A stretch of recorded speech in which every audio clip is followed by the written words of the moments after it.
Welcome to the Champagne Way, a podcast devoted to living every day like a celebration.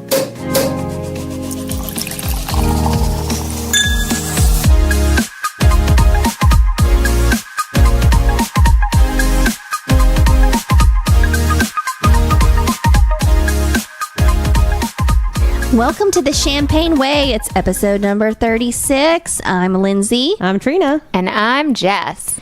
All right, in this episode, we're going to be talking about the draft that was just in Nashville and fun facts about that. Also, creating your summer bucket list and what moms really want for Mother's Day now that I am one. Hair flip and all. Yeah. So stay tuned. First, what's in our cup, Jess? It is Jinskua. Close.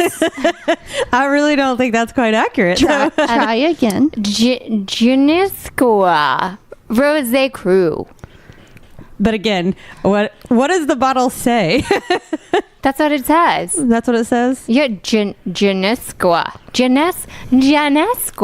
I feel like you're trying to say a different language and it's not working. What are the letters? JNSQ. Okay, I'm going to have you read the little tag it came Okay. with. Well, it's in a real beautiful bottle. So that's why I'm saying all kinds of ways, because it has to be said. And I'm sure that's what it is. Okay. Balanced, refreshing, and fabulous. This rosé is California born with a French accent. Well, there's no accent mark. Inside every collectible bottle, you'll find attitude, style, and a certain je ne sais quoi. There you go. Okay. Okay, just so to defend you, I read the bottle and thought the same thing. Like, it's like trying to speak that. I was like, I don't know how to pronounce this. Yeah. Producer Marshall and Lindsay immediately were like, je ne sais quoi. Okay. Like, and instantly. Well, I have to finish reading this tag because it's kind of funny. Okay. So the je ne sais quoi, that's hard to define and impossible to resist. Kind of like you. Well, I'm glad you were with me there, Trina, because I just immediately thought it was some weird je ne sais quoi. Je ne sais quoi. It is a beautiful, beautiful bottle, and the topper on it. Do you want to describe that, Lindsay? Yeah, so it is actually like a little glass cork with a white pearlized flower. It looks like a rose. Yeah, I think it is a rose. And it's in a different shaped bottle. Mm-hmm. Yeah. We'll be posting a picture on our social media if you want to check that out. It is a collector's edition. Mm-hmm. And I could not resist. Now, where did you find it at? So this is at Fresh Market in Brentwood, Tennessee, but I am sure that you can find this brand in most of your local liquor stores or specialty markets. I'm not sure about the collector's bottle, but at least the brand you can. Je ne sais quoi, or the acronym JNSQ. Yeah, and I have a couple little tidbits about rosé. Oh, yeah. So, Okay. as we have learned on some past episodes, rosé is a blend of white and red wines. Mm-hmm. And when you get a rosé, you really want to get a dry rosé. And for those of you who do not know, dry equals not sweet. So if you want any type of wine, champagne, that is not sweet, get it dry. So there you go. Also, with rosé, you want the fresher the better. So a lot of times when you drink your wine, you want to find like the oldest bottle of wine, like especially red wines. They get better with age. Not rosé. You want to try to get it as close to the year as possible because it's going to be the freshest. And rosé pairs great with barbecue. With barbecue? With barbecue. Really? Oh. Yep. I would not have thought this, especially this like beautiful bottle. I would have thought this would be like some girls like evening, like, I don't know, like garden party type of cocktail night. That too, but supposedly the flavors will pair well with, that pork and the barbecue sauces and all that good stuff. Oh, so maybe like some little barbecue sliders with this. Yeah. Yeah. With the pickle. Well, what do you think when you try it? Well, it's actually really pretty good. I'm not much, I can like, I'm not always a rosé person. But this is actually pretty good. Yeah, we're kind of breaking from the norm. Drinking rosé. It's not sparkling rosé, but it's a fun bottle. It is a fun bottle. I like the slight change up in it just to try something a little bit different. It is a good sweet but not too sweet rosé. This is actually drinkable. Like, you can drink a lot of this and it probably wouldn't get too overly sweet. Do you taste the attitude? Let me try again. I don't know. Right. Let me go for the attitude. I am feeling sassier. I don't know. Maybe. Oh, yep, there it is. There it is. There's the attitude. Well, I feel like this is a very good bottle to drink right now with the attitude because it's about to be May. It's gonna be May. Yeah, she knew where I was going. I was like, is this where we're going? Or we're doing this? We're doing this. We're doing this. Anytime I get a chance to sing on this podcast, I'm gonna take it. I know it. It's gonna be May. I'm glad y'all knew where I was going with that. Yep. So, all right, champagne shout outs. Do we have any for this episode? I have two. Okay. Well, so my first one is going to go to Shandy, Logan, and Mary because, guys, they surprised me with my first Sabrage experience. Dun, dun, dun. Yes. So we put this on our social media, and if you don't know what Sabrage is, go back and listen to the first 34 episodes. And one of those episodes, we talk about it. So explain what a Sabrage is, since you are now the pro. Yes. So this is when you actually take off the top of a bottle of champagne with a sword. Oh my God. So like you open the bottle with it. It was amazing. There's like a certain technique to how you hold the bottle. You have to use a certain type of like cutting device. I mean, obviously a sword is what most people would use for this. I did learn you can do it with like even a butcher knife. But there's just like a whole technique to it. The person, Shandy, who actually provided the sword, has her own sword specifically for opening bottles of champagne. Well, why do we not have this? I don't have $200 lying around to go buy one, but you know what? I'm thinking that we need to invest in this. Yep. Because it should be a tax write-off, guys. It's a business expense. Hi, Chambers of Commerce have those giant scissors to open new businesses. So clearly we need the sword for a Sabrage. Yes. So it was amazing. She taught me exactly how to do it. And so it's all on video because they surprised me with it, like I said, at our 1-year anniversary for the work. And so I was up there, and I have I think 10 different angles of me on camera doing this, and you can tell like the confusion on my face at first when I'm like trying to get the bottle top off. And it took me like 3 tries, but I think that's because the first like 2 I was just like afraid of like what's gonna happen, and then the third time it's like you have to have good leverage on the bottle. It was amazing, and anyways, we're gonna have you guys do it sometime soon. So I've talked to Shandy about it. And she's going to pick a time for us, and y'all are gonna get to learn how to open it with a sword, and we're gonna take turns doing the Sabrage, and then we're gonna talk to her about it. So you guys look forward to that onto one of our future episodes. We've still got to set the date for it, but we're gonna videotape this. It's gonna be amazing, and I'm excited for you guys to experience this because it is amazing. I even actually have the cork with the glass still around it because it cuts it off in such a clean swipe that you still have the glass is still around the cork because it never got popped. Like, it's crazy. So since you had a sword, did you get to cut off any appendages of anyone? No. I didn't even think of doing that. Someone did. Actually, a little thing that you wouldn't think about, it has to be like a blunt edge. It's not necessarily supposed to be super sharp. But is the end pointy? It is still pointy. You can just point them with the sticky end. It was a very long sword too. Well, that's an important life skill. I think so. So, yeah. All right. So my second... not drink about it. Wow, I'm like trying to skip ahead, guys. My second champagne shout out is to us. Oh. You want to know why? Yeah. We predicted the future. We did? Yes. Okay, so last year in episode 10, which everyone should go back and listen to, we were talking about Cinco de Mayo and Lindsay's birthday, which was coming up.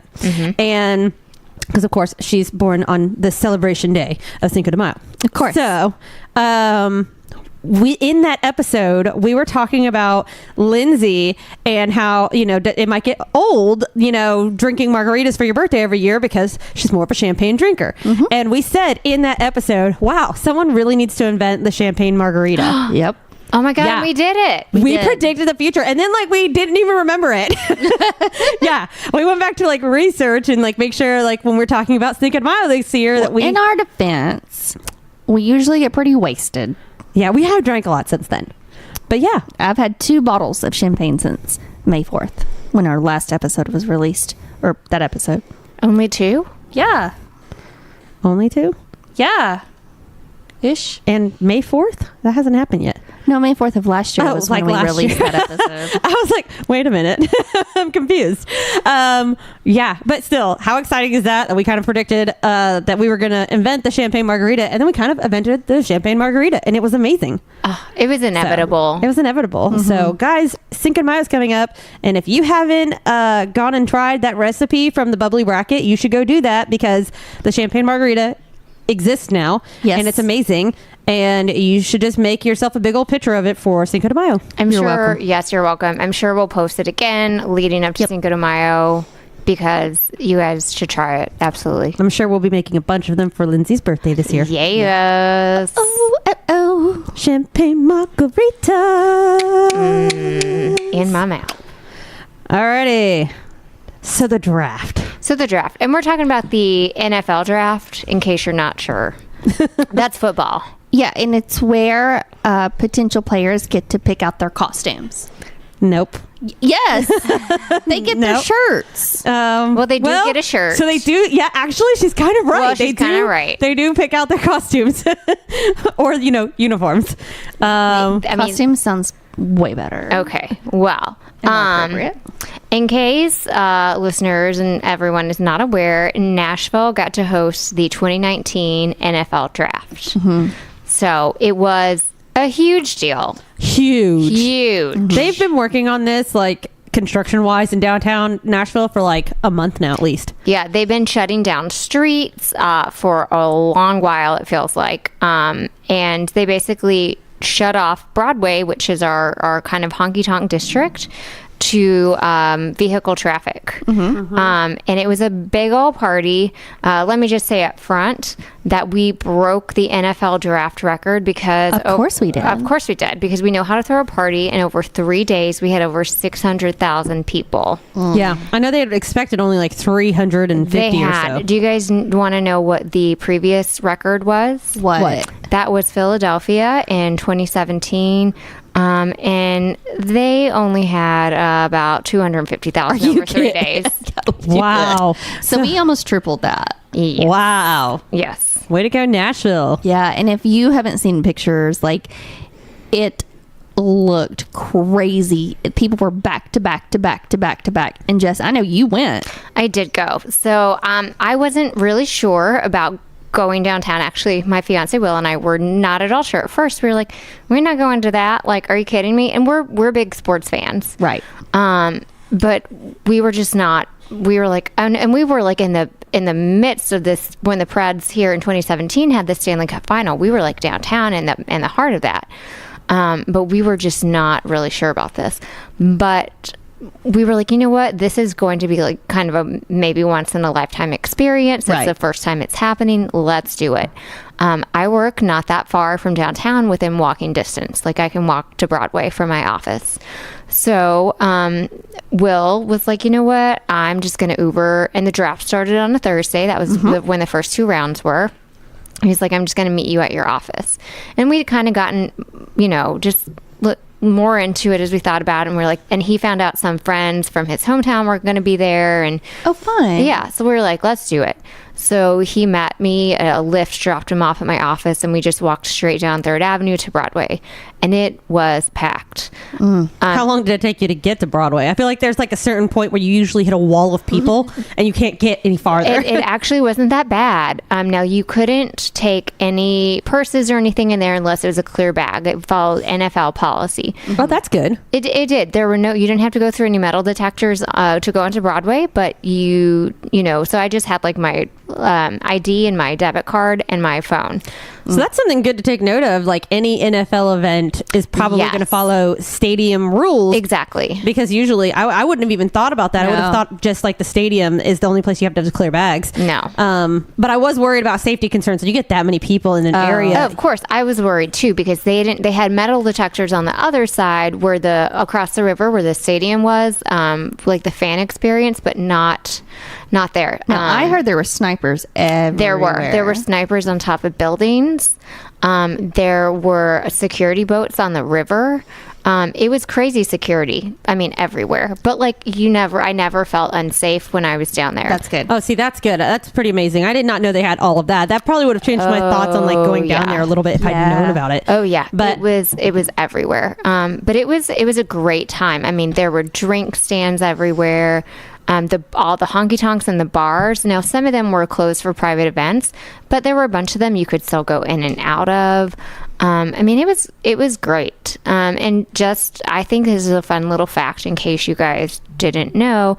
Nashville is actually the whole reason that the draft is taking place in different cities in the first place. What? Why? how What? is that? I mean, Nashville just being Nashville. So the NFL draft actually has taken place in New York for over half a century.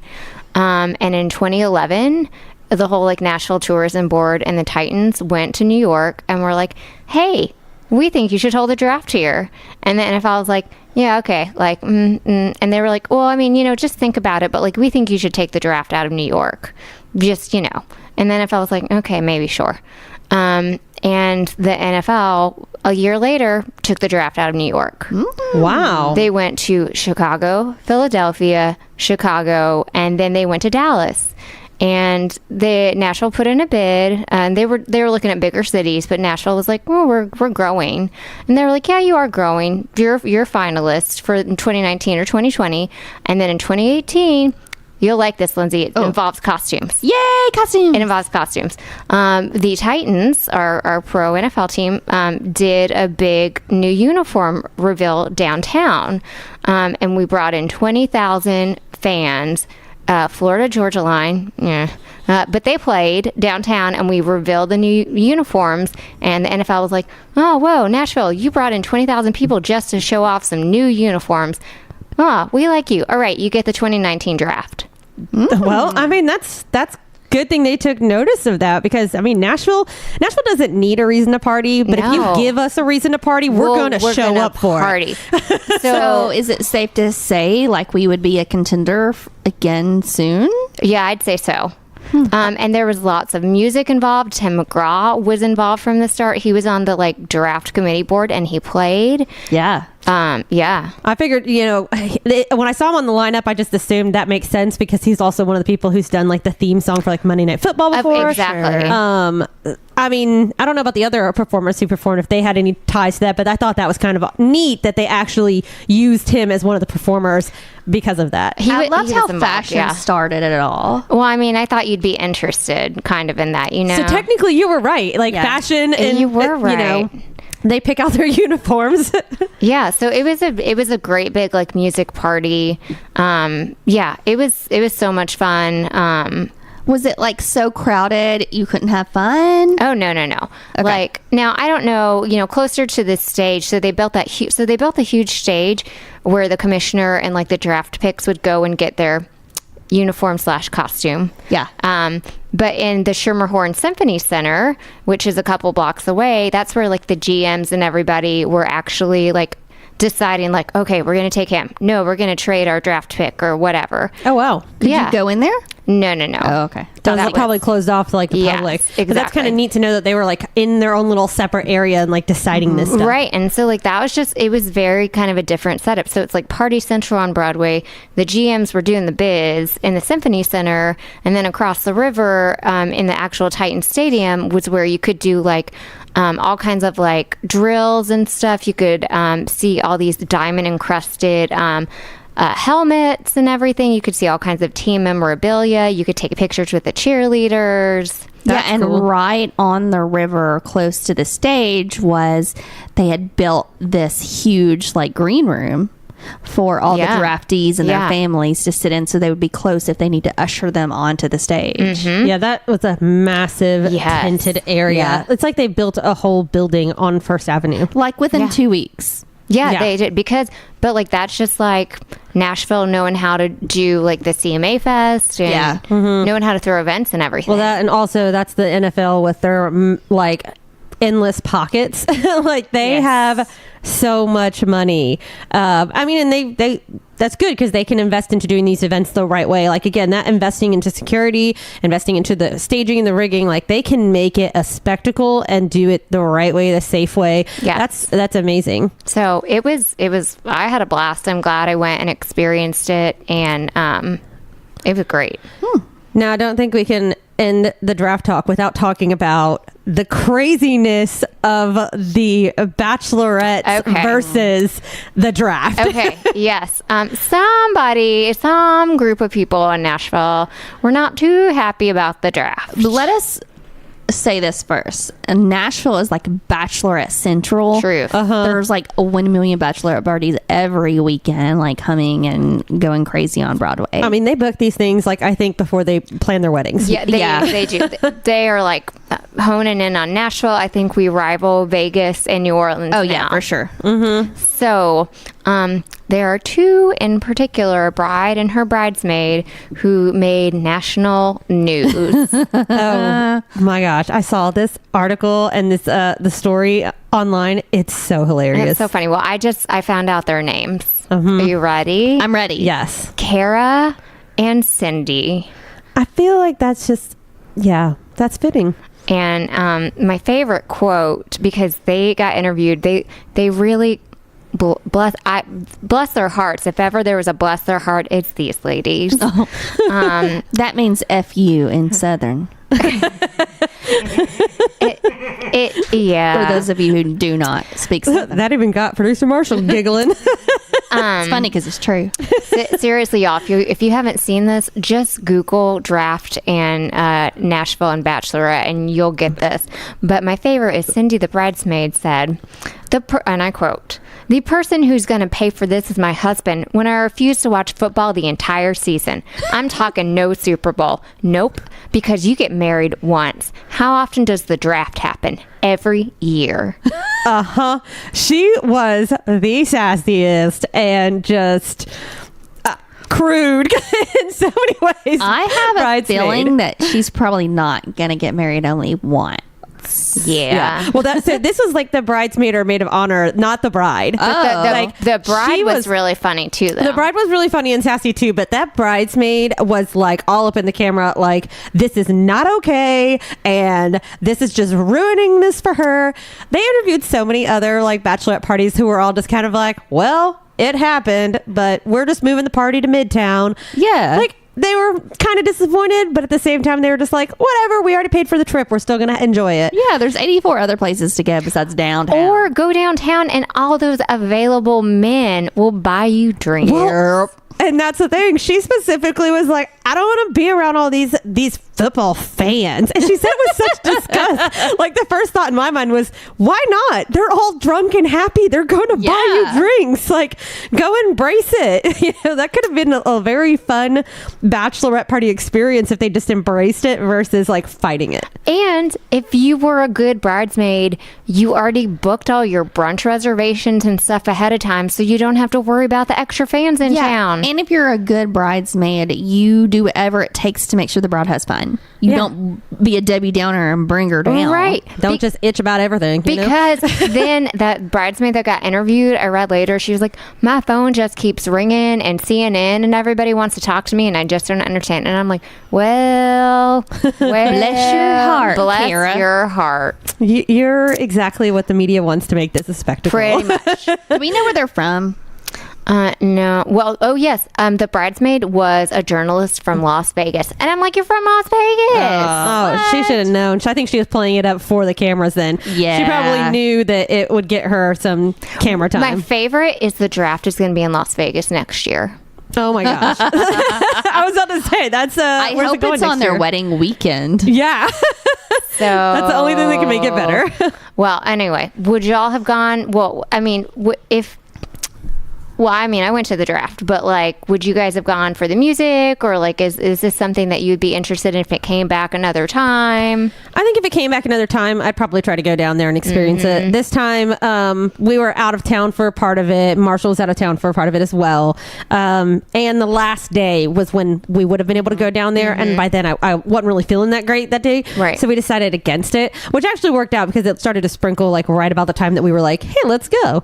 But if it weren't for that, and honestly, if we were in town on, I think it was Friday night, Yeah. I probably would have gone down there to see Tim McGraw, because I haven't seen him in concert like in years, and that would have been awesome to see. The other performers were like Dierks Bentley, I know, performed. And Brad Paisley. Brad Paisley performed. The first day, Moon Taxi opened it up on Thursday. one of the other, like, they even had some smaller stages, and one of the smaller stages, Striking Matches played, and they're one of my favorite groups. So I mean, I would have tried to go down there probably if I'd known that the crowds weren't as bad as they looked in the pictures, because your actual description of it being down there was very different than what the pictures look like. The pictures look like a sea of people that you can't even like move in, and I've been downtown when that's happened before, and it's miserable. So like, I'm kind of glad knowing that and firsthand account that it's not that bad. I'd probably go next time. So the draft for me sounds 1,000 times better than going to a football game. Like, I would have went for the party. Yeah. And I asked my husband, I was like, because he watches the draft every year. Like, he researches, he's got his like pit, like he's very into it. So I was like, oh, are you going to go? And he's like, no, I'm going to sit at home and watch it. And if he would have said, yeah, I'm going to go, I would have totally went. I would have totally been that drunk girl. I would have like probably wore a team's costume. I have a Titans jersey with some sparkles on it. I could have thrown that puppy on and went, and I would have been great. But of course, he didn't want to go. So I feel like if you're a person that like avidly watches it, though, like you probably wouldn't want to be down there for it, because of the fact that you wouldn't be able to probably hear and see as much as you can on TV. Like, you're not seeing all the stats, and you're not seeing the interviews and stuff like that. So that could be, I guess, a little different. Like, if you're wanting to actually, if you're invested into the draft like that and actually watch it every year, I could see how going to it might not be the greatest experience for you. Right. But if you just want to experience and be like, I went to the draft and I want to have fun, then I say yes, definitely. For sure. So I have also come up with a couple little tidbits about football and the draft. All right. I'm curious about this. Me too. Okay. First of all, did you know they do not do a big draft selection for the NFL cheerleaders? No, but they should. They should. That would be cool, actually. Also, do you know how old, or do you know, how old the oldest NFL cheerleader is? No. Yes. So I'm assuming they might have restrictions on this. So maybe like, okay, producer Marshall says 42. I was gonna guess like 30. I was gonna guess 35. 42. How did you know? Why are you following cheerleaders, Marshall? What team? I'm gonna guess Dallas Cowboys. Okay. Just because they've got famous cheerleaders. I'm gonna guess the Eagles. Producer Marshall? New York Giants. None of you were right. The Saints. Oh. They do make them try out like every year, though, don't they? Like even the veteran cheerleaders? I think so. Okay, so let me ask you Props this, to that lady. Yeah. this question. Okay. Who makes more a year, an NFL cheerleader or an NFL water boy? Probably the water boy. By far. So a cheerleader will make $75 to $150 a game. What? It's not a full-time job. Right. I know Yeah, that. I knew that wasn't a full-time job. A water boy, on average, makes $53,000 a year. What? Oh my God. Can I be a water boy? I'm sorry. Is that literally just the person who runs out on the field and hands them and squeezes the Gatorade bottle into their mouth? I mean, I guess they have to like fill the water and go refill it With their special like Gatorade blend? I guess. Okay. Also, I want to know, are there any water girls out there? But still, also, I want to be that. I know now. there's water girls in college sports. Yeah. Wow. Like, I'm if I ever have like a son or a daughter, I'm gonna be like, no, you don't need to play football. You just need to be the water server. Yeah, and Like, I mean, think about it. just Like, saying. cheerleaders, they practice for hours a week. Like, it's a lot of work. They have to be in great shape and eat certain foods. They have to audition for the roles. They have to. They have to be in these skinny outfits and be objectified. They do all these promo things too. Like, Yeah. they You have get to paid commit to additional do for that. Sorry, but I'm still. sorry. Go back. Did you really just say 70 to 100? $75 to $150 a game. So who gets 75 and who gets the 150? I guess it depends on the team, I'm sure. and Probably their depends on the budget. team, and then also maybe the like if there's a team captain versus like the regular cheerleading captain, I guess. I'd imagine that plays into it. Now, we had a sorority sister that was a Titans cheerleader for Yes. 1 year. Yes. Or maybe 2 years. But Yeah, she was great and she's gorgeous and she did it. We need her on here. We have questions. Yeah. I was going to say, I know someone who's been like one of the Preds like cheerleader girls before, and same thing. Like, I think they only get paid like so much. It's not really by any means a full-time job, but you have like a lot of time commitment to it. Looky here, audience. Cheerleading is a sport, and if you do not believe me, then you've never been thrown up in a basket toss and bloodied someone's nose and had to put a tampon in there. I was never a cheerleader, so I never had experienced that. But I will say cheerleading is a sport. I mean, that's if it wasn't necessity to like sporting games, then they wouldn't have it. So it obviously has something like that. It brings something to the game, so there should be a value on it. And obviously that value needs to be more than $75 to $150. Where's the inflation for them? Oh my God. If you were a cheerleader in like one of the bigger cities, like that's nothing. Yeah, I mean, Well, and I knew a Titans cheerleader who went to my church growing up, and she was a Titans cheerleader and a teacher. Think about those salaries. yeah. Wow. That's just a lot. And they do have very specific rules for some teams. Like, they're not allowed to date the players. Yeah. And it's very strict when it comes to that. And most of them like make you have another full-time job, which being a mother, they say is full-time. But they make you like that can't be your only source of income, obviously, or you would be living in a tent on the side of the road. Yep. wow, that's crazy. Anyway, that's Lindsay's draft facts. Well, I like those draft facts too. Yeah. Alrighty. The nice weather has come to town For now. Hopefully it lasts. Like Chicago just had snow. Yeah. Which is crazy because we were just there and it Well, we wasn't just that bad. had dogwood winter, so I think we're done. What is dogwood winter? So when the dogwood trees start to bloom, Yeah. there's usually a cold spell, and then that's it. Like, Well, we're done. do we have blackberry winter already? Ooh, I don't know. It might didn't- be a blackberry winter I feel like time. y'all are making things up. No, we're No. not. It's the South, Trina. It's science. And it's the science of the South. Okay. Well, just saying, summer's right around the corner, guys. Okay. And you know what that means? What? It is time to start working on our summer bucket list. Hooray. Now, the reason we need a summer bucket list is so that you don't get to the end of summer and like all of a sudden you're like, man, it's over. I've missed out on all the things I wanted to do. Like Yeah, I feel like that happens. that happens all the time. Like I hate getting to the end of summer and thinking, man, like I didn't get anything done. Like all of the things I wanted to do just didn't happen. But I also really that sometimes means I didn't put the effort into making those things happen. So I know we Right. talked about this last year about summer bucket lists and the reason. Well, actually, I think last year we mostly just talked about what our summer bucket lists were. But Yeah, and I don't know if we even achieved any of it because we didn't plan appropriately. we did not accomplish some of the things that we set on our summer bucket list, both for the podcast and I know personally because I've already been like, oh yeah, I want to do that thing that I didn't do last year.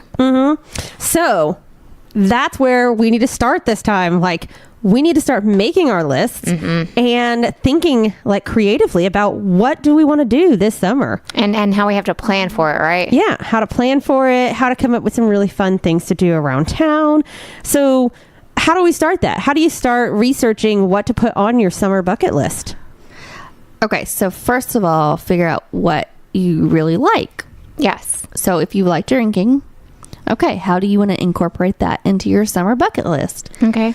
I'm thinking like some sort of like wine festival where you go and it's outdoors and you get to sip all the different wines and have like drink tickets, and maybe there's like an orchestra in the background playing, and you're wearing like a really black fitted dress with a high slit. You're being very specific And fancy. and fancy. You know? I'm thinking like similar to that, but like, more summery and outdoors, and it's windy and beautiful. I although it's not was windy there here. with you with the outdoor wine festival. Yeah.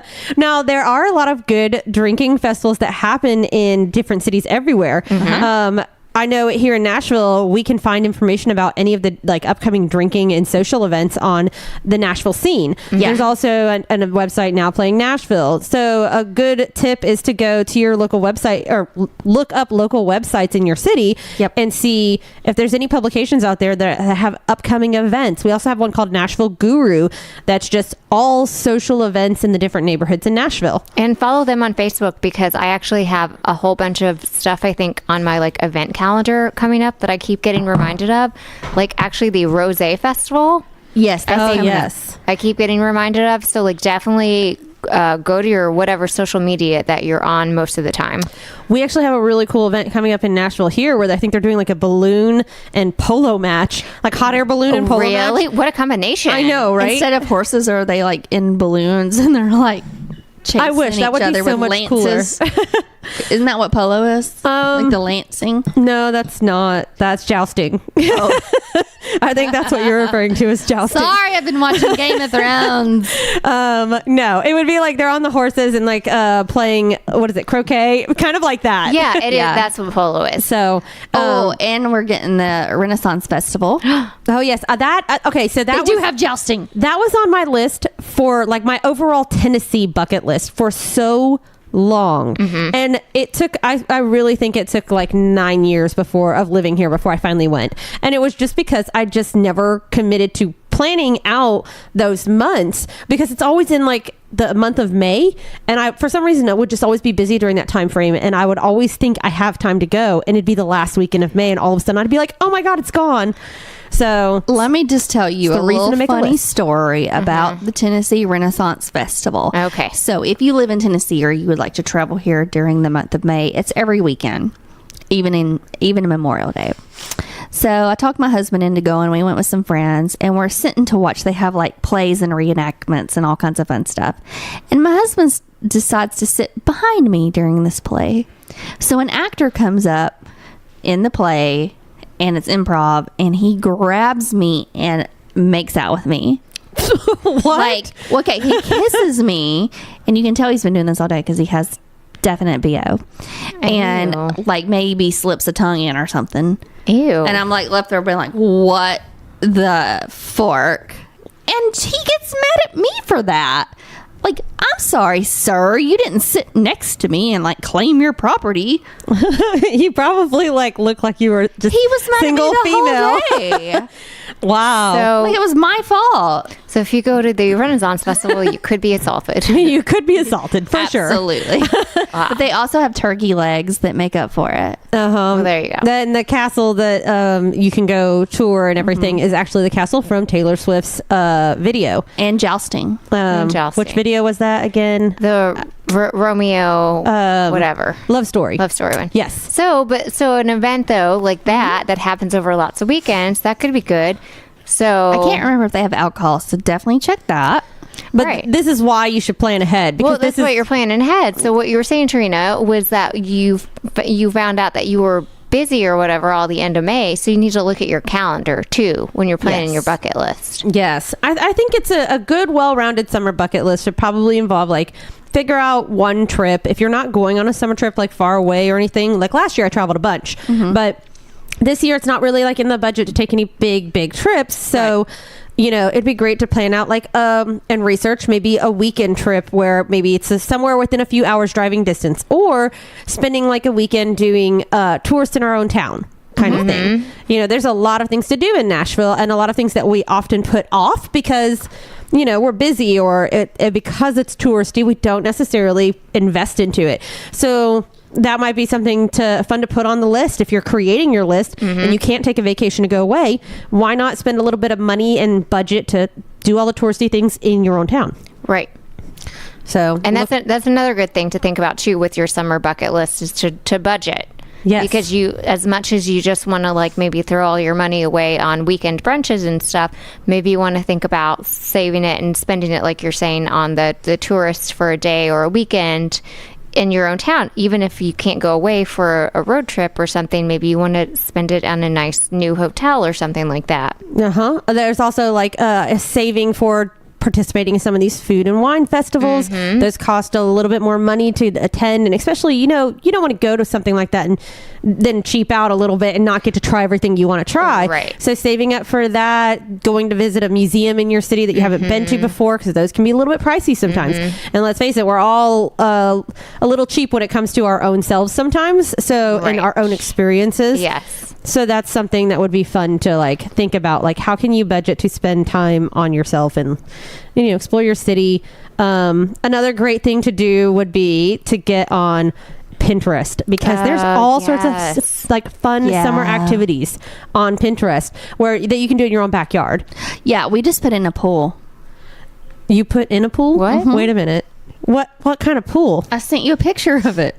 Oh, the little kiddie pool. I just showed Jess, so I got my daughter a pool. Whoa, sorry. We went a little radio silence there because we were all like, "Oh, we're going over like immediately." You got more a than pool. welcome to. Like, okay, so I would just like to say, like, I dragged it's so cute. our really fancy like lawn chairs out, and I was like dragging some other chairs out to our front porch because our backyard is just not straight.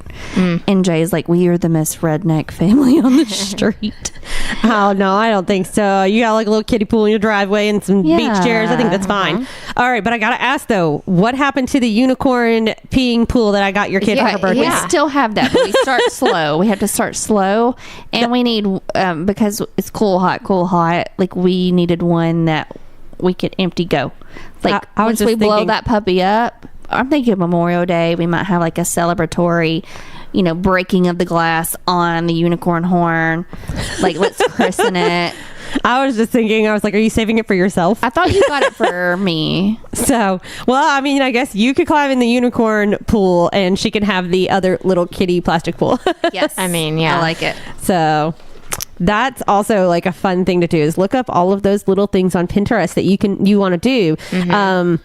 I remember one year, it's like I went through and pinned all of the outdoor yard games because I was like, this summer I'm going to do like a bunch of cookouts with all of my friends, and we're going to build giant Jenga and giant Foursquare and or Connect Four, and we're going to be doing all of these fun outdoor games and like have all the fun summer hangs and make all of the summer punch frozen popsicles. I was about to say frozen alcoholic popsicles. Exactly. And you want to know what? I've yes. done none of those things.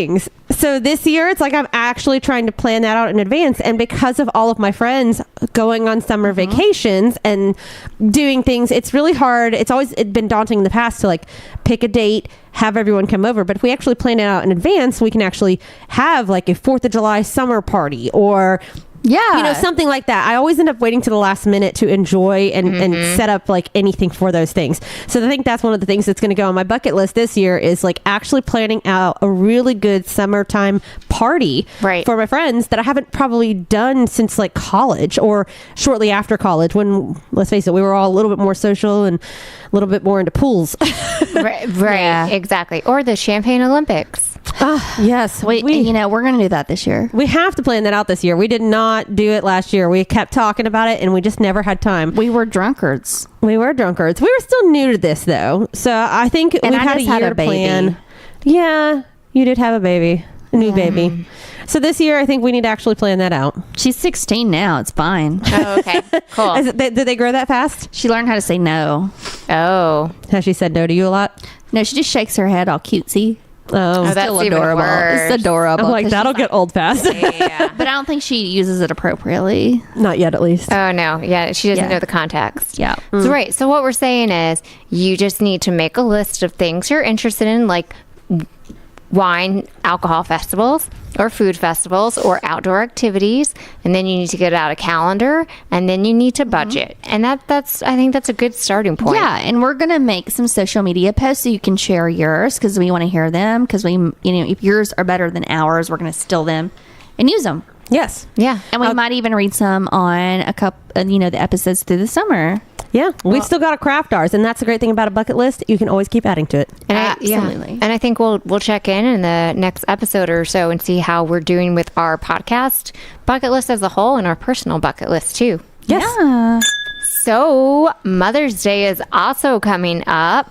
Yep. And as we established last year, I'm a mother now. You sure are. You sure are. I feel more like a mother now than I did last year. I'm gonna be honest. I feel like last year you were still in like new mom zombie phase. Yes, absolutely. So so are you saying like sometimes if you have the child that close to Mother's Day, does that Mother's Day count, or It definitely counts.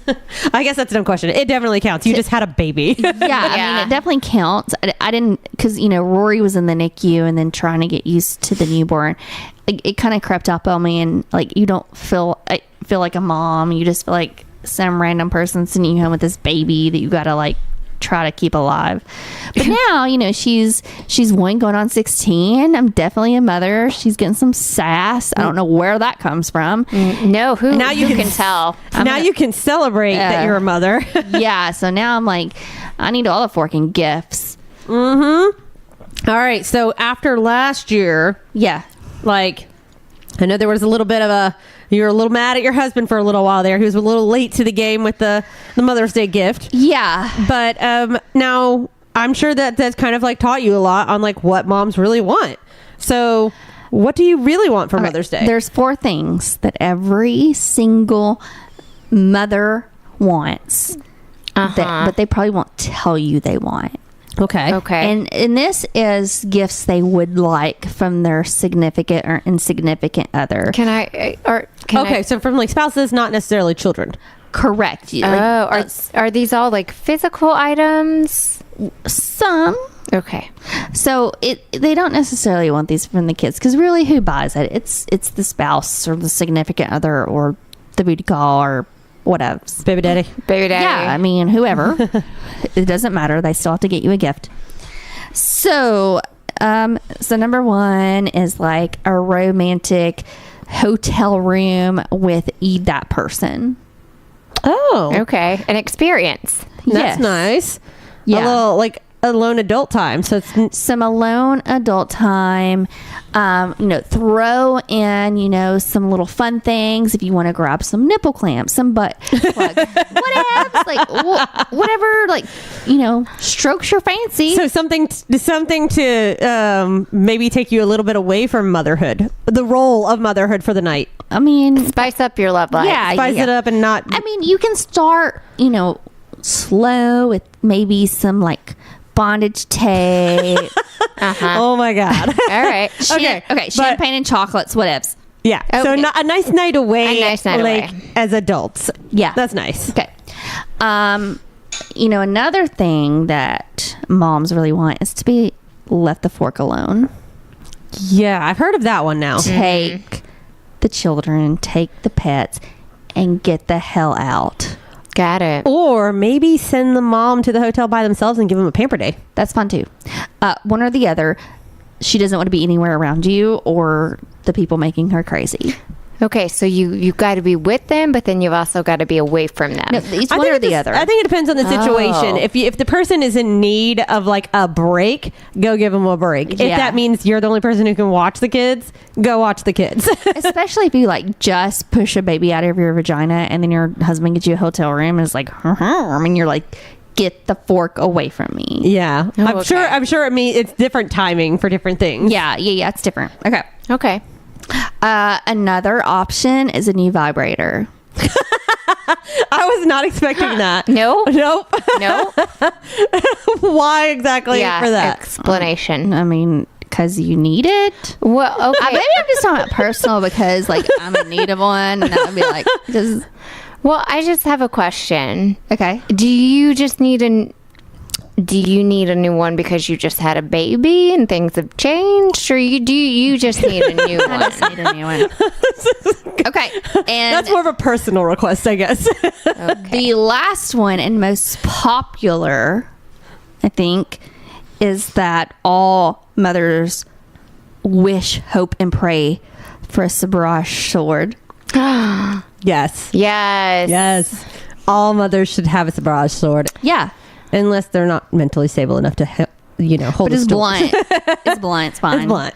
But still. Boy, can I just say that working in marketing where the majority of my clients are jewelry, all those clients sure are going to be disappointed to hear that mothers do not want cheap ass jewelry. I feel like mothers should get some good looking jewelry throughout the year, like once a month when their husbands really fork it up.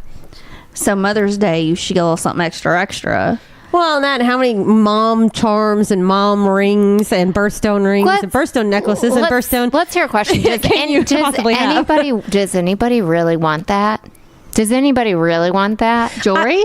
No, like the birthstone mom charms, blah, blah, blah. I mean, I could see maybe when you're older, you've had all the kids you're going to have. Like maybe it's a nice little, but that's the thing. It's a one-time memento. So don't let it be a cheap thing that you get. Like, I don't know. If you're only going to wear one piece of jewelry like that. Let me just let y'all know. Pandora is going down the drain. Really? Oh, yes. And that's probably just because of what Trina just said. You know what? You give the gift that keeps on giving, and that's a vibrator. I mean, I think on my list would be like, I agree with you on the vacation away or like the massage. That's always great. The alone time, the pamper time, or like I love the idea of like even just the parents getting away, because then that's something that you both get on Mother's Day, and maybe you both can do that on Father's Day too, is like get a time away. If you have family that can watch the kids and you can take that as a break for yourselves, like that's kind of nice to, honestly, it's a present in itself, probably, to not be just considered like everything about mom. You're kind of like doing the mom job every single day and the father job every single day, depending on the situation. So it might be nice just to have that little breakaway. I mean, I will say over and over again, you've heard me, I would much more love an experience Amen. than an object. Amen. Whether that be a night away with my husband or an experience to ecstasy with my vibrator. Either one will work. I want the experience. Yeah. So we know what's on Lindsay's list. Well, but I do feel like that experience thing, it really does. I don't know if that's like our age range or something, but I'm always more about the experience. Absolutely. And so I feel like that goes without saying for like a gift. Yeah. Well, no, I mean, as your kids get older and things like that, I know the gift thing kind of changes a little bit. Sure. I mean, sure, the mom still wants like a day off, but I do remember the times of like giving my mom like breakfast in bed, or let's take her out to brunch, or that kind of stuff. But that's like an experience too. Like when when your kids provide you like breakfast in bed, that's like a thing you don't have to get up and do. Or and I would like none of these from my daughter. Yeah, I was like, these are more spouse gifts. She can like put a footprint on a piece of paper and I'm gonna be like, this is the best Mother's Day present ever. I know my sister asked her kids just to clean her house, and actually that was for her birthday. That wasn't for like Mother's Day, which I'm sure she'd still appreciate that for Mother's Day. But they're older and therefore messier, and so her thing was like, I want you to legitimately clean up, not me having to tell you to do your chores. I want you to just do them. And that was kind of like her thing was like, don't get me anything, just be good, don't fight with each other, clean the house. That's the best gift in the world. And I think she was that, like, later on in life they're gonna look back and be like, man, that would have been the easiest gift in the world that we did not give to her, probably. Yeah.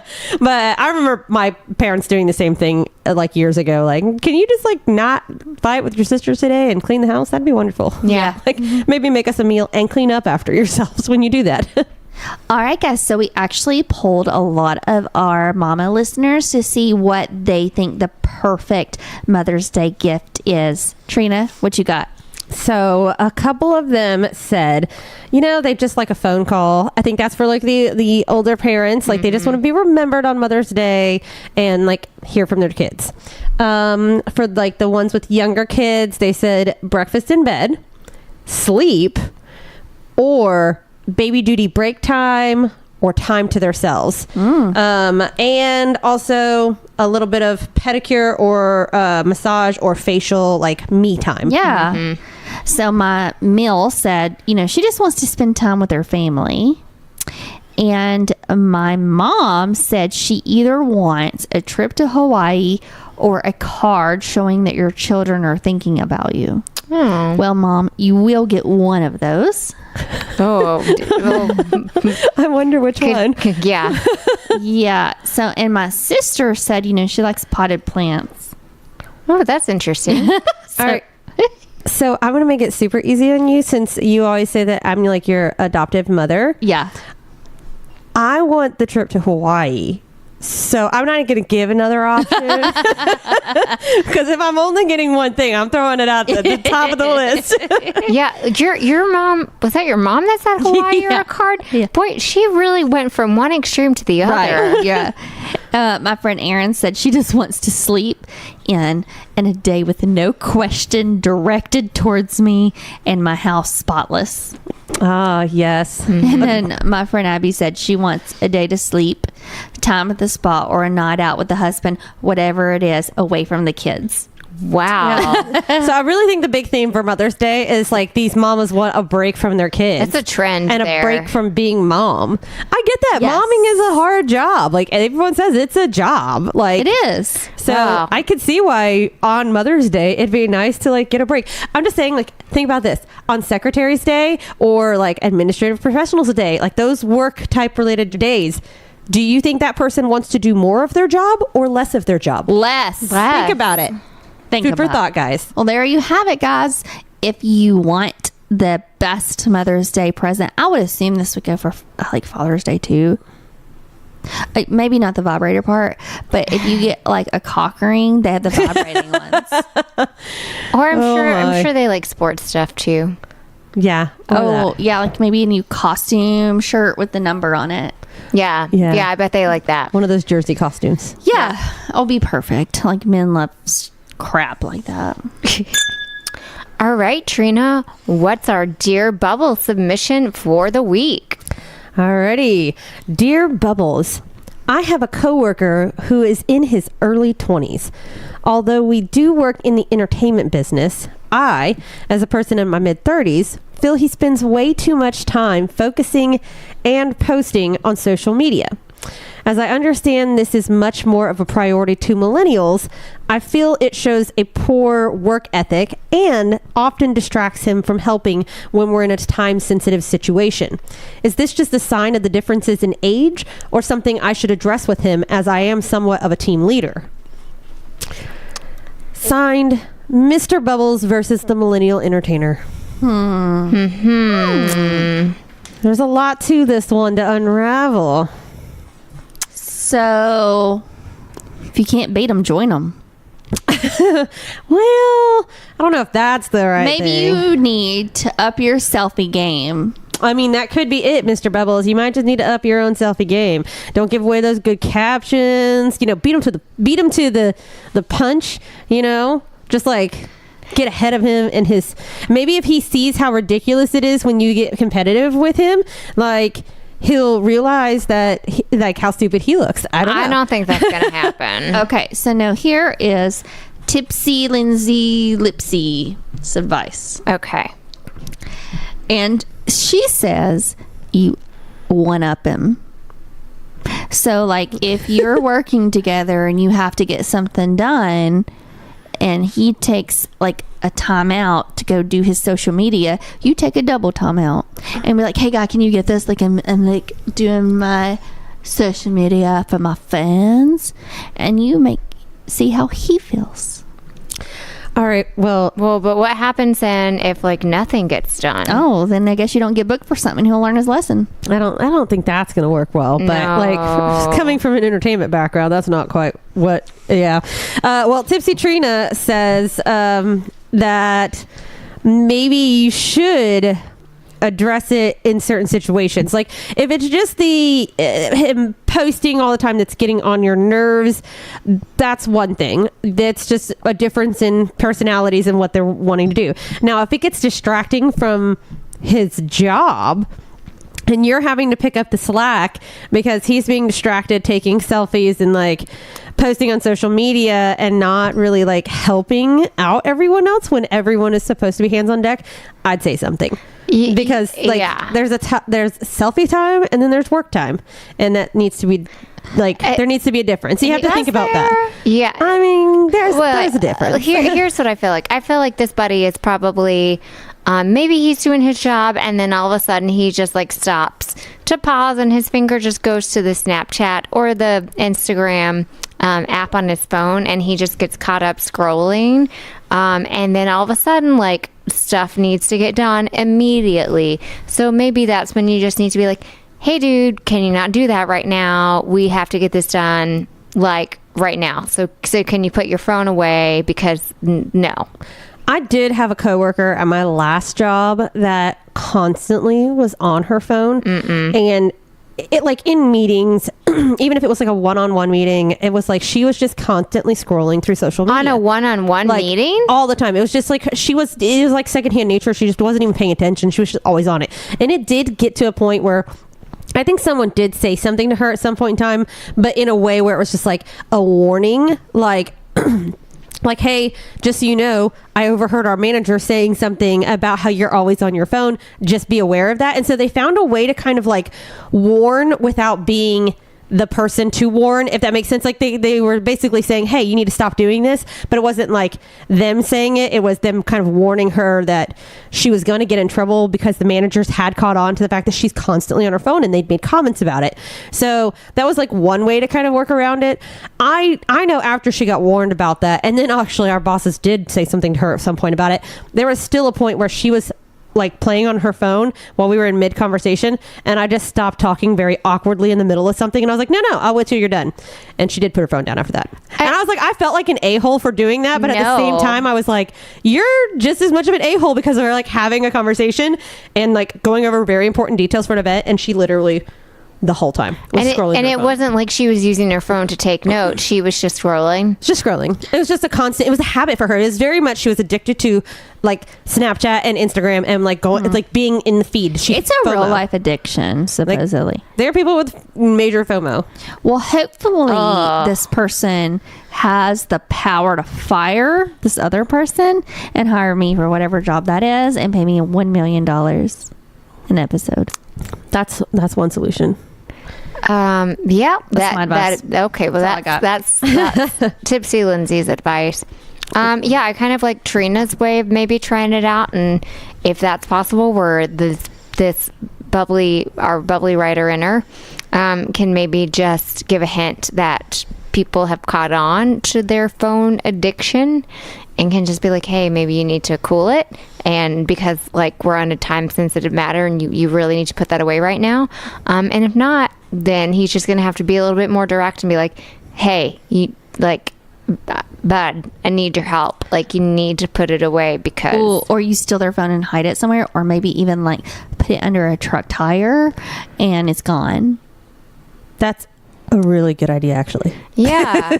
Or I mean, that's when you hit that level of vengeance. I mean, like, I'm all about hiding that phone though, like turning it off. Can you drain the battery somehow? I feel like then that person flies into a fountain. I feel like then that person would be just like wandering around going like to find my phone like with someone else's phone and just like I feel like that's a therapy of somehow. Yeah, I feel like that's therapy. But although I do like the idea of hiding their phone, or maybe make a rule where like all the people who are supposed to be working, like there's no phone time until after the show. Like all the phones go into one case for the show, the duration of it, and then like afterwards or something. I don't know.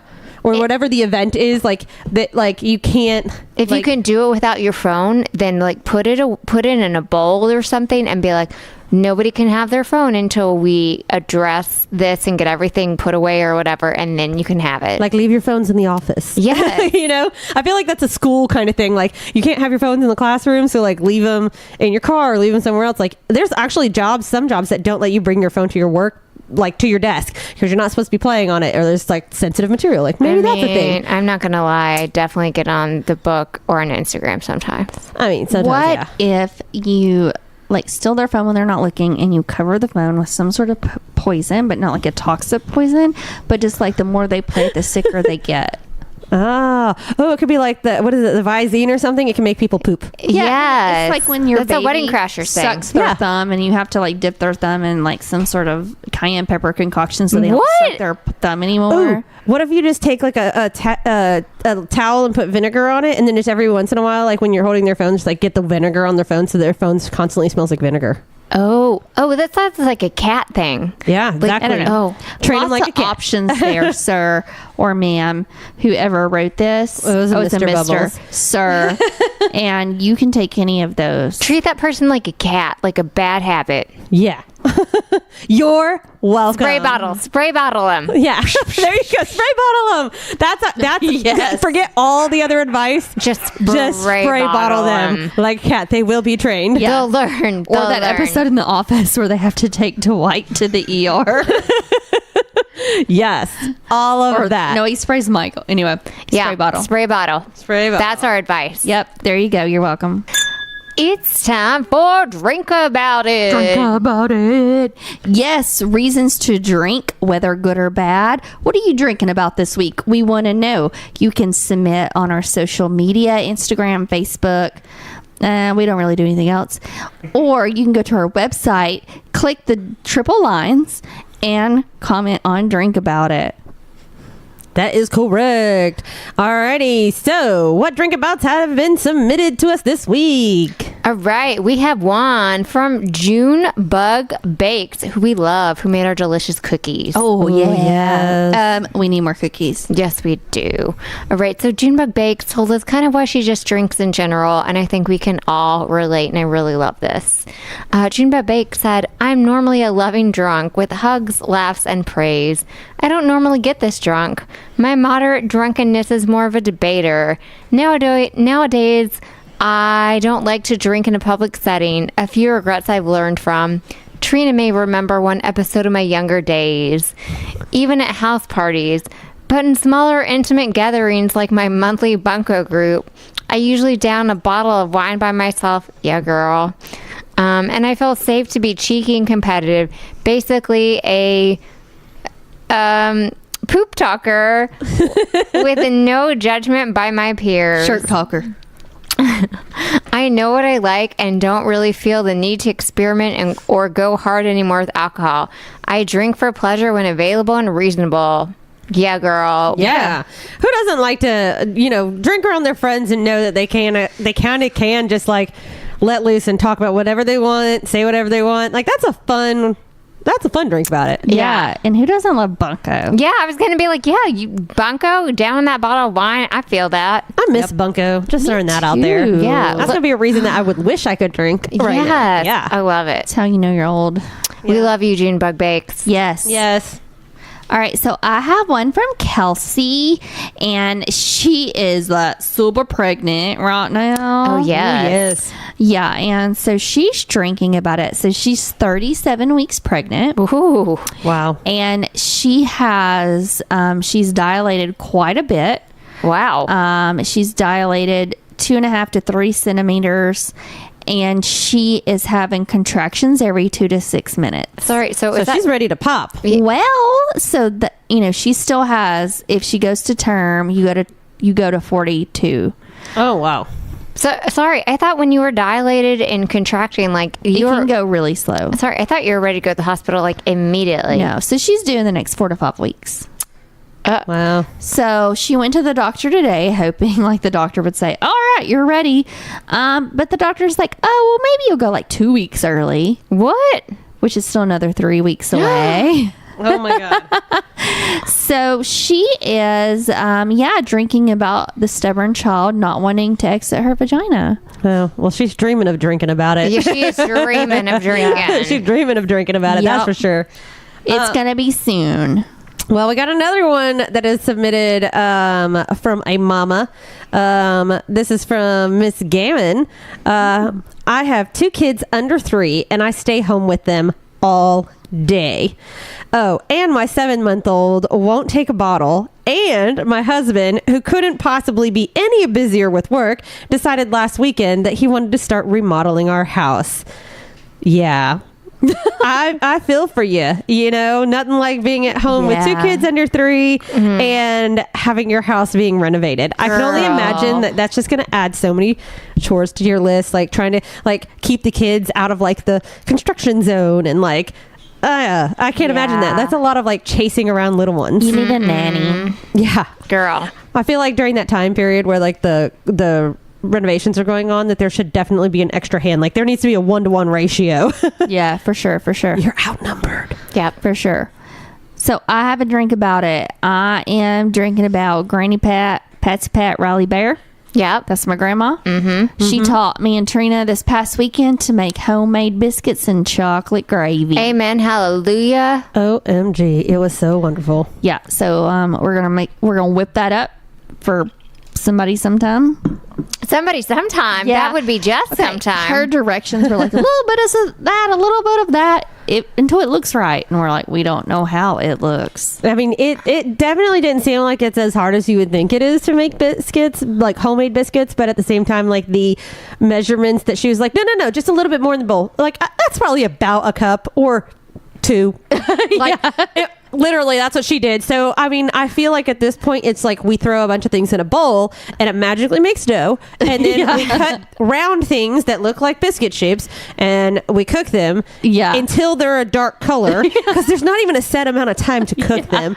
And I said, how long are these in for? Till they're ready.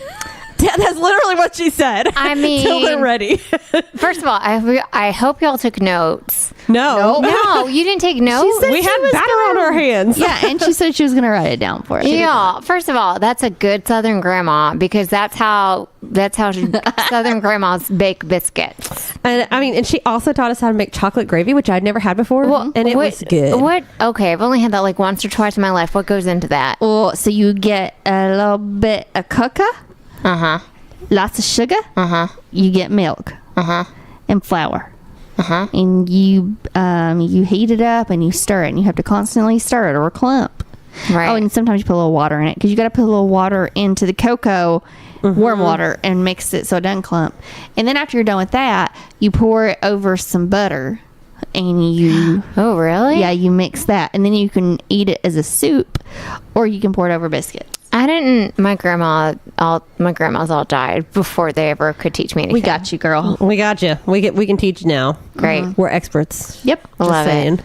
All right, Jess, what are you drinking about? Well, I feel like we're all in the nostalgia train over here, because I cleaned out my parents' attic this weekend. Oh, Because they are moving in like 10 to 15 days. Yeah, I saw your post. If you want to get rid of your like Oski. Oh my God, right, Oscar. I did keep Oscar. I kept Big Bird. So I kept my... All right, so literally, guys, I was up in that attic for like 3.5 hours. It was hot as Hades. I was grimy and dusty, and just sweat was pouring down my face. There were 8 to 10 garbage bags of stuffed animals up in that attic. oh my God. You KonMari that. Yeah, that is Did what you I say felt Mari like. Khan? No, I said KonMari that. KonMari? Is the tidying up lady? Yeah. It was Mary Khan. Well, it's the KonMari method, right? Well, this is the tidying up method. Whatever. Yeah.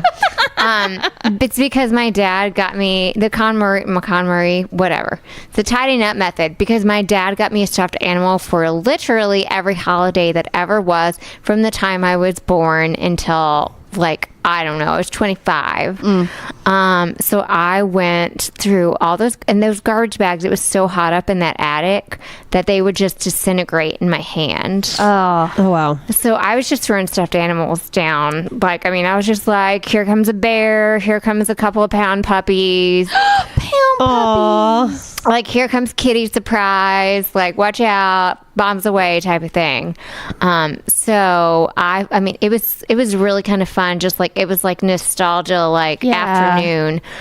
So I found some of these animals were just dirty AF, but like there was a Care Bear, there was a Cabbage Patch, there was like Gruff McGruff, the drug sniffing dog. Oh my God. There were definitely some Sesame Street animals. There was Fievel from Fievel Goes West. I love it. Fievel. Yeah. So I definitely kept a couple of my stuffed animals, because I have a full-on stuffed animal collection of Winnie the Pooh. that my dad got me from like the Disney store when those still existed. They still do. There's one at Offer Mills. Okay, see, right. So when there was one at Cool Springs Mall, Yeah, in that was a Nashville, good one. right? So like I kept some of those stuffed animals. Yeah. And then I have 2 huge totes of American Girl stuff that I brought down that I obviously am keeping. These just like file boxes of like my childhood Caldecott books that I had. I was very sad because apparently I know that my mom gave away my Berenstain Bear book collection, which was very sad. Aw. Apparently my Little Golden books also got given away, and apparently I know. Apparently, my dumb forking person got rid of my Babysitter's Club collection. I know. That is the best series in the world. Well, I had like 50 of them, and I guess when I was 14 or 15, I was like, I don't need Christy and Claudia and Marianne and Dawn anymore. Yes, you do. Well, I was a dumb teenager, and I gave them away, I guess, to Goodwill or something. Oh, I my. don't know. And I didn't realize it until I went up into the attic and I said, where in the Hades are my Babysitter's Club books? Oh, wow. So, I got rid of a bunch of stuff, and I cleaned out my parents' attic, which was great. I needed to get rid of a bunch of stuff, but I'm real sad because my book collection is a lot less than I thought it was. Oh, that is really sad. Sorry. I know. But that So- probably made it a little easier on you as far as like not bringing too much back, though, at least. It's true. I'm gonna Will and I are gonna have to get a bigger storage unit to put like some of that stuff in, but it's not gonna have to be as big as we thought. Yeah. So that's what I'm drinking about. Well, I'm drinking to my new haircut. Yeah. Ooh, My new haircut and color. So big shout out to Erin out in Waynesboro who gave me this beautiful haircut. I cut all my hair off, guys. I'm bald now. No, No. I highlighted my bald head. No, I'm just kidding. No, but I cut my hair she cut my hair all the way up to my shoulders. It's amazing. It's wonderful. It's light and airy for the summertime. I can still put it up in a ponytail if I need to, but and she did like the balayage Yeah. treatment on it Yeah. and highlighted a little bit, and I love it. And then she also dyed Lindsay's hair, and it's beautiful and It rose is. gold. and it's Everybody's hair awesome. looks beautiful. So It's yeah, like a pinky, dark pinky. yes, Yes. we're loving Erin right now. 'Cause she did amazing. I like walked in and I was like, whoa, what is going on in here? So I'm giving her a shout out, and I'm drinking to that the because I best. feel like I look amazing. You do. The best. The best. All right, so I'm drinking. Y'all, Rory got another brand rep agreement. I saw that, girl. Okay, so she is a brand rep for Allures and Lace, who is like a vinyl clothing company. And now for Blossom Crowns, they're on Etsy, and they do like felt crowns. And they also do little hats, and we're going to get Mommy and me matching hats. Oh. I'm so excited. So Oh my God. She's just getting all this deals. So when she's going to get her first model deal? we're working on it. Okay. We're working on it. Love it. So, and I have one more. Uh-huh. Okay, well, And I don't know why you guys didn't drink about it. Well, what is it? I have a guess. What? Is it that your birthday is coming up? It is. Birthday. Hey, birthday time. So just in case you've been living under a rock for the last 36 years, my birthday is Cinco de Mayo. Cinco de Mayo. And everyone's asked me, hey, what are you doing? What are you doing? Yep. And I didn't know. So I have made a top 3 list of things that I would like to happen. Not all of them. We had to pick one. Okay. And I'm putting you guys in charge of it Oh, okay. because you could just have to pick one. Got it. Okay. All right. So number 1 is a just women day drinking honky tonkin party downtown with a pedal tavern with some cowboy boots with some lassos. I love all of that, especially the lasso part. Okay. Yeah, So okay. that's number 1. Okay. That's your first one to choose. Okay. The second one is we go to the Renaissance Festival, but we have to dress the part. Oh. You could do fairies, you could do winches. I don't care. But we also have to figure out the drinking situation because I think they only have beer there. Boo. Boo. Can we smuggle it in? I don't know. That's just an option. Okay.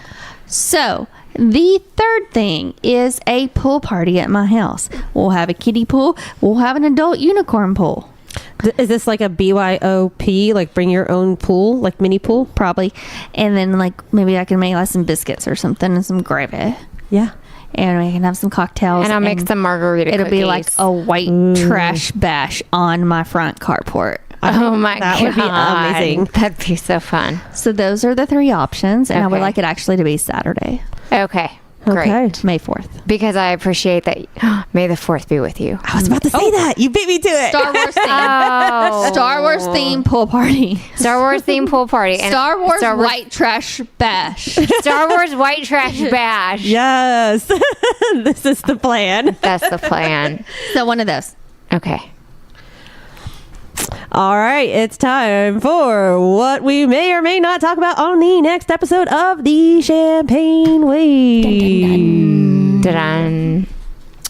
What will end up on our summer bucket list when we finally make our summer bucket list? Will we end up bringing back the Summer Olympics, or in this case, actually just planning it? So, yeah. And what will we pick for Lindsay's B-Day, and will we survive it? Oh. Stay tuned to find out all of this information and more on the next episode of The Champagne Way. Do, do, do. Do-do. Thank you for listening, and thank you to Second Sound Productions. And they will make your podcast dreams come true. You can follow us on our social medias. That is the Instagram. That is the Facebook. We're going to work on Pinterest. That's Jess's job. Jess, that's your job. That's my job. And we also have this little website thing. It's thechampagneway.com, and it has lots of fun things. We rewrite blogs, and they're Emmy winning. Yep. Yep. We write for TV. We also won an Academy Award for the last blog. Oh. In case you didn't know. There's you didn't that. There's that. And, we're real special. You can follow Lindsay on her personal Instagram page at the Prosecco Prosecutor. And you can follow Jess on her personal Instagram at Hockey Tonk Bell. That's BELLE. And you can follow Trina on Instagram at Trina. That's TRITRITRINA. Oh. Yay. And we would like to submit a special thank you to producer Marshall from Second Sound. We are so glad that you're doing one of the members, so we get a discount. Members of the show? Host. We are so glad that you're doing one of the hosts. Because that means we get a discount. Yeah. Like, listen, and subscribe to us on all of the podcast following places. Yes, SoundCloud, Apple Music, Spotify. Google Podcast. all of the above. The end. Dun, dun, dun.